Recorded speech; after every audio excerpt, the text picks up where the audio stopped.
the King of Kings. Our God be praised forever.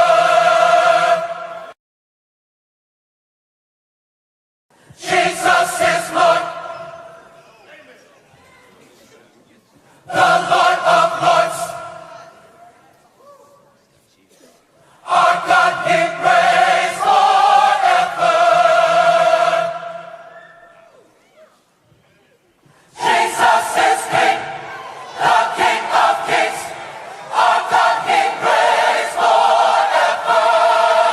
Jesus is Lord, the Lord of Lords. Our God be praised forever.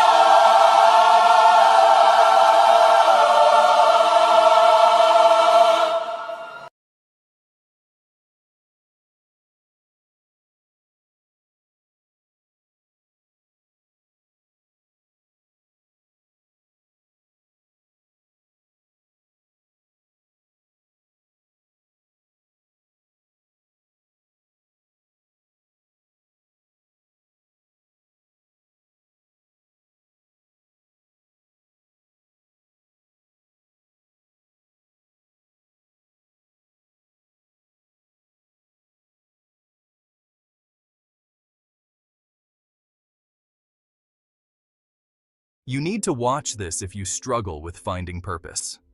Let's dive into a promise from God. Blessed are those who hunger and thirst for righteousness, for they will be filled. Join us as we uncover the blessings of seeking God's will. Grab your Bible and let's get started. Alleluia! Praise the Lord from the heavens, praise the Lord in the heights, praise the Lord all his angels, praise the Lord all his hosts, rulers of the earth and all peoples, sovereigns and all judges of the earth, young men and maidens as well, the old and the young together. Let them praise the name of the Lord, for God's name alone is exalted, whose splendor rises above heaven and earth. The Lord exalts the strength of the people and is the praise of all the faithful, the praise of the children of Israel, of the people to whom our God is close. Alleluia.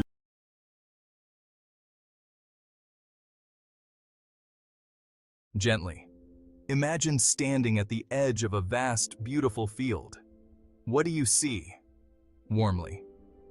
Matthew 5-6 says, "Blessed are those who hunger and thirst for righteousness, for they will be filled." Picture a child in that field, surrounded by beauty, yet feeling a deep longing. This child hungers not just for food, but for meaning and purpose. This, my child, is what it means to hunger and thirst for righteousness. It's a deep desire to live a life reflecting the heart of God, filled with love, compassion, and truth. The promise is profound. Those who hunger for righteousness will be filled, not with material wealth, but with a deep sense of fulfillment and peace. Imagine a thirsty traveler finding a life-giving spring in the desert. When we seek God's righteousness, our souls are refreshed, our hearts filled with His love. Remember, my child, righteousness is a path to joy, peace, and a deeper connection with God. Blessed are those who hunger and thirst for righteousness, for they will be filled.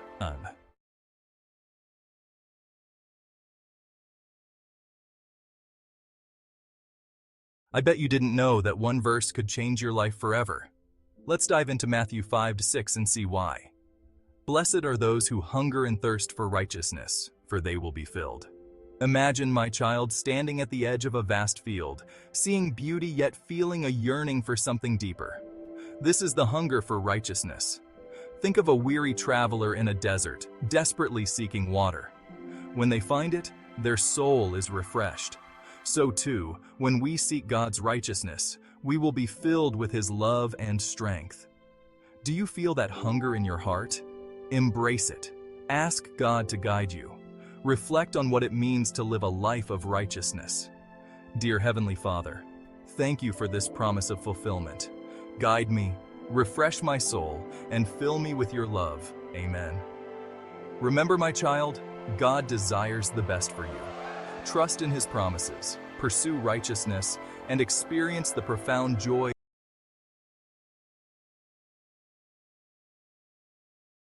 Hey everyone. Today I'm sharing some life-changing verses from the Gospel of Matthew. These words carry divine truth and offer a beacon of hope. Let's dive in. Matthew 5:16 says, "Let your light shine before others, so that they may see your good works and give glory to your Father in heaven." This verse calls us to live as a testament to God's love, letting our actions shine as a beacon of His grace. Matthew 5:44 challenges us. "But I tell you, love your enemies and pray for those who persecute you." Embrace this radical love, extending forgiveness and compassion even to those who have wronged you. And in Matthew, June 14th, 15, "For if you forgive other people when they sin against you, well, your heavenly Father will also forgive you. But if you do not forgive others their sins, your Father will not forgive your sins." Well, this underscores the importance of forgiveness, reminding us that God's forgiveness is tied to our willingness to forgive others. And Matthew 4:19 is a powerful call to discipleship. Well, come, follow me. Jesus said, and I will make you fishers of men. This invites us to leave behind our old ways and follow Jesus, to becoming instruments of His love in the world. Again in Matthew 6:33, "But seek first His kingdom and His righteousness, and all these things will be given to you as well." Focus on seeking God's will and kingdom, and trust that He will provide for your needs.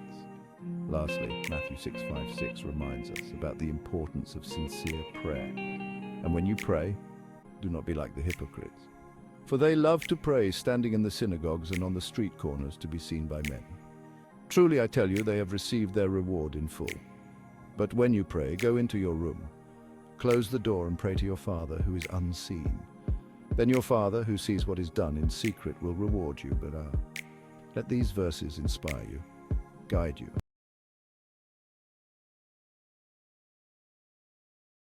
What does the Bible say about God's will?